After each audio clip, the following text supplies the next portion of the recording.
Hola chicos, chicas, en este video vamos a seguimos revisando el estilo APA. Ya en el video anterior revisábamos algunas pautas para darle formato a nuestro documento, justamente para su presentación o su entrega. Y en este video vamos a revisar propiamente la citación de las fuentes, que luego es una tarea que se nos vuelve un tanto compleja o complicada, o que muchas de las veces le rehusamos cuando comenzamos a redactar a un texto. Pero como siempre les he dicho, basta con tener práctica y llevarlo a cabo para irnos familiarizando justamente con la citación de las fuentes.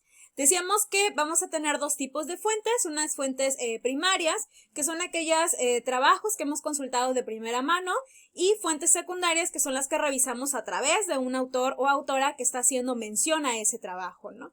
De cualquier manera, es importante que dentro de nuestro texto, decíamos que en el marco teórico nos vamos a valer justamente de antecedentes teóricos, pero también de estudios previos, estudios empíricos, para sustentar justamente nuestro trabajo-estudio, para fundamentarlo, para que tenga una base, ¿no? Justamente. Pero al momento de yo redactar justamente toda este apartado de marco teórico, es importante hacer mención de los trabajos de los autores y autoras en los cuales nos estamos basando para esta teoría y estos estudios previos, para debatir o sustentar nuestro trabajo de investigación. Entonces, en este sentido, es importante darle crédito a esas personas. Imaginemos que ustedes han elaborado un trabajo y, no sé, de algún tema que les llama mucho la atención, que les apasiona mucho, que les costó mucho trabajo hacer y que les quedó súper padrísimo, ¿no? Incluso les pusieron 10 con ese trabajo. Y luego pasa un poco el tiempo, avanzan en los semestres y resulta que un maestro o maestra les vuelve a encargar un trabajo similar. Imaginen que un compañero o compañera que tuvo acceso al trabajo que ustedes hicieron anteriormente y que les quedó súper padrísimo, lo toma, lo presenta como suyo, obviamente cambiándole su nombre, y bueno, lo presenta como si fuera un trabajo que él o ella hiciera. Seguramente nos daría mucho coraje, ¿no? Justamente a esto se le llama plagio, al hecho de yo, pues prácticamente robar el trabajo de alguien más y adjudicarlo, presentarlo como si fuera mío. Ahora, en este mismo ejemplo, supongamos que ese trabajo que me están encargando nuevamente y que es un tanto similar, yo lo vuelvo a presentar y quizás con mi nombre, pero es exactamente el mismo trabajo que presenté meses anteriores. Aquí estamos cayendo en algo que se llama autoplagio. ¿Por qué? Porque sí estoy haciendo una copia, estoy robando el trabajo, pero de mí mismo o de mí misma. Estoy presentando exactamente el mismo trabajo. Recordemos que normalmente los trabajos académicos tienen que ser inéditos, es una característica fundamental, y el hecho de yo volver a presentarlo, entonces ahí, bueno, estamos cayendo en una falta a la ética profesional y de investigación, obviamente. Entonces, para evitar esto, es importante hacer mención y dar crédito a las personas, los autores o autoras principales, originales de ese documento. Entonces, al momento de nosotros elaborar nuestro marco teórico, si vamos a hacer mención sobre alguna teoría, sobre algo que alguien dijo en algún momento, alguna tipología sobre algo que alguien aportó, o algún estudio, o algunos resultados relevantes sobre algún estudio que alguien investigó, es importante hacer mención de ese autor o de esa autora. De lo contrario, caemos en una falta ética, ¿no? Bueno, para la citación de las fuentes vamos a tener dos grandes maneras de hacerlo, y de esto se van a derivar como algunas especificaciones. Vamos a tener la citación directa de las fuentes y la citación por paráfrasis. Son dos cosas distintas. La citación directa de las fuentes, como su nombre lo dice, es tal y cual lo veo así en el documento, tal y cual lo estoy leyendo así en la fuente. Puede ser un libro, puede ser un artículo, puede ser cualquier texto, pero tal y como está así, yo lo quiero presentar en mi documento.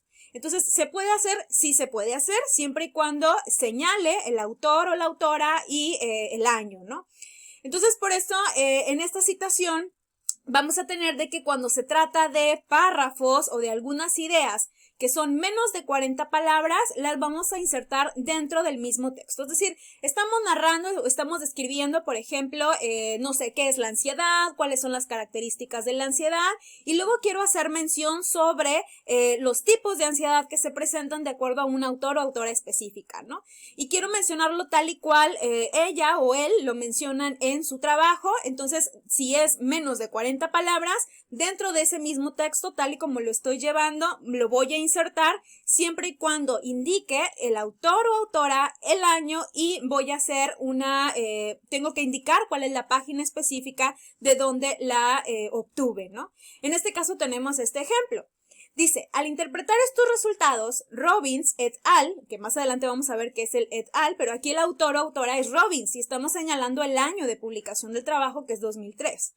Robbins sugirieron que los terapeutas en casos de deserción pueden haber validado sin darse cuenta la negatividad de los padres hacia el adolescente y no responder adecuadamente a las necesidades o preocupaciones de éste, contribuyendo con un clima de absoluta negatividad. Aquí si se fijan, las frases al interpretar estos resultados al inicio y la frase contribuyendo con un clima de absoluta negatividad al final son dos frases que son mías, que yo estoy poniendo. Pero lo que está entre comillas entonces es lo que dijo Robbins tal cual específicamente en su trabajo. Entonces, resumiendo, bueno, y estamos indicando también la página, ¿no? Que es la 441. Entonces, resumiendo, cuando yo voy a hacer una cita tal cual del texto que estoy leyendo así como está, lo puedo poner dentro de mi texto, incorporándolo dentro del texto que ya llevo y tengo que hacer mención del apellido del autor o autora, el año de publicación, hay que ponerlo entre comillas porque es algo que yo no estoy diciendo, que está diciendo ese autor o autora, y hay que indicar también la página en la cual podemos encontrar ese texto en particular, ¿no? Otras veces, aquí si se fijan, me voy a regresar un poco, pero yo estoy haciendo a Robbins, lo estoy mencionando y estoy también haciendo alusión o estoy presentando lo que Robbins dijo. Pero otras veces solamente quiero presentar como lo que el autor o autora dijeron y hasta el final poner la cita. Lo puedo hacer, ¿no? Y la manera de hacerlo sería tal como se muestra aquí en el ejemplo. La confusión de este tema es la naturaleza superpuesta de los roles en el cuidado paliativo a través del cual inician las comillas aquí, donde me está indicando que esto fue lo que dijeron estos autores, disculpen la pronunciación, pero quizás sean Kisaki y Chaitin. Y dicen, quienes se encuentran dentro de las disciplinas médicas satisfacen las necesidades médicas. Cualquier miembro del equipo puede hacerse cargo de las necesidades no médicas. Es decir, estos autores y autoras dijeron esto tal cual está ahí, ¿no? Y quiero mencionar, tengo que hacer mención a los autores, autoras, el año de publicación y la página. Y si se fijan, son los datos que puedo encontrar al final de la oración, ¿no? Entre paréntesis. Tengo ahí los dos apellidos del autor y autora, Kisaki y Chaitin. Tengo el año 2006 y tengo la paginación que sería 102. Ahora bien, eso cuando se trata de textos que yo quiero poner lo que el autor dijo, mencionó tal cual está ahí, ¿no? Pero que son menos de 40 palabras. ¿Qué pasa cuando son más de 40 palabras? Acuérdense que también en el video anterior hacíamos referencia a que no podemos tener demasiados párrafos o párrafos como demasiado largos, ¿no? Entonces, cuando sean más de 40 palabras, lo que tenemos que hacer es desplegar en un bloque distinto o iniciar más bien un nuevo párrafo, ¿no?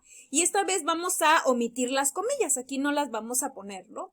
Si hay párrafos adicionales dentro de las citas, hay que agregar al inicio cada uno de ellos una segunda sangría de medio centímetro para que se haga una distinción, ¿no? Entre estos. En este caso aquí, por ejemplo, tenemos que en este apartado, por ejemplo, empiezan hablando de la copresencia no garantiza la interacción íntima entre todos los miembros del grupo. Considera las reuniones sociales a gran escala en donde cientos y miles de personas se congregan en un lugar para realizar un ritual o celebrar un acontecimiento. Y luego quiero hacer mención de algo que Purcell dijo en 1997, pero como son más de 40 palabras, lo voy a bajar a un párrafo distinto, justamente para que no me quede un párrafo amplio y grande y que luego me resulte tedioso para leer. Entonces, en este caso, bajo el texto, si se fijan, no tiene comillas y pongo los datos justamente de la cita o del trabajo. En este caso, el autor es Purcell, el año es 1997 y estoy indicando que eso que dijo Purcell, aunque sea muy breve, muy concretito, abarca de las páginas 111 a 112. Y estas serían la citación directa, es decir, tal cual yo lo estoy leyendo, así lo quiero presentar en mi texto. Pero otras veces va a haber la necesidad de hacer una paráfrasis. ¿Qué es una paráfrasis? La paráfrasis es eso que ese autor está diciendo o está mencionando, yo lo voy a decir o lo voy a expresar, pero con mis propias palabras. Entonces, para esto, o sea, no lo voy a poner tal cual, más bien yo lo voy a expresar con mis propias palabras, ¿no? Para esto voy a seguir varios pasos. Primeramente tengo que leer, obviamente, el texto original para empezar a introducirme en el tema. Tengo que identificar cuál es la idea principal y, por tanto, la que yo quiero presentar en mi texto o en mi documento, incluidas las ideas secundarias, si es que son necesarias. El paso 3 sería ir reemplazando algunas palabras e ideas por otras, asignando nuestra propia redacción, nuestras propias palabras. Y el último paso sería leer la paráfrasis y compartirla o compararla, con el texto original, justamente para saber si se cambió la redacción de ese texto, pero sobre todo que la idea principal del autor o la autora queden intactas, ¿no? O sea, porque eso sí, si bien vamos a cambiar algunas palabras, vamos a cambiar la redacción, la idea original del autor o de la autora deben de quedar intactas, deben de ser las mismas. Entonces vamos a tener dos tipos de paráfrasis, una paráfrasis mecánica, que va a ser una sustitución simple. Quizás yo copio y pego el párrafo o la oración que ese autor o esa autora dijeron y yo lo copio a mi trabajo y solamente voy a sustituir por algunos sinónimos, voy a hacer algunos cambios como muy mínimos. Esa sería una paráfrasis mecánica. Pero una paráfrasis constructiva sería reelaborar todo el enunciado, es decir, volver a reescribirlo, volver a redactarlo, pero que vaya conservando el mismo significado o la idea intacta del autor o de la autora. Y vamos a ver aquí como algunos ejemplos. Por ejemplo, el texto original puede ser: el párvulo aprenderá a leer con mayor desenvoltura si se le complementa la lectura con otros pasatiempos de su satisfacción e interés. Una paráfrasis mecánica, fíjense, tenemos ahí algunas palabras señaladas que si lo vemos como ejemplo, quizás esta persona que hizo esta paráfrasis copió y pegó el texto original tal cual está y solamente fue cambiando esas palabras que están con diferente color. Por ejemplo, cambió párvulo por niño, cambió mayor desenvoltura por más facilidad, cambió complementa por asocia, cambió pasatiempos por actividades y cambió satisfacción e intereses por agrado. Entonces, si se fijan, en la sustitución solamente como de algunos sinónimos, pero la idea principal queda intacta o sigue estando presente, ¿no? La paráfrasis constructiva, aquí si se fijan, sí es una reelaboración completamente de ese texto. Y dice, la lectura se le haría más accesible a los niños si ella estuviera asociada con otras actividades que sean de su completo agrado, donde él asocie que leer es un acto divertido y no fastidioso. Volvemos, si se fijan, queda la idea intacta, pero aquí la persona que está redactando reelabora, utiliza más palabras, incluso el acomodo de las ideas es un tanto distinta, ¿no? Entonces vamos a tener estos dos tipos. Y algo que es importante, que si ustedes se fijaron, dice: al parafrasear o referirse a una idea contenida en otro trabajo, se aconseja indicar un número de página o párrafo, en especial cuando esto ayude al lector o interesado a ubicar el fragmento relevante en un texto largo y complejo. Es decir, tenemos que indicar, aunque estemos parafraseando y no sea una cita directa, tenemos que indicar el número de página o el número de párrafo justamente por si queremos consultar el trabajo de esa persona, de ese autor, autora o de esa fuente original para consultarlo y ampliar nuestro conocimiento o el contenido de nuestro marco teórico. Y bueno, chicos, chicas, hasta aquí este video. Vimos la parte de citación directa y paráfrasis, que van a ser dos tipos de citas que vamos a hacer en nuestro trabajo de marco teórico. En el siguiente video vamos a ver algunas otras cuestiones de citación un poquito más específicas y voy a explicar también un poco acerca de la actividad a desarrollar correspondiente a la citación de las fuentes. Y bueno, nos vemos en el próximo video.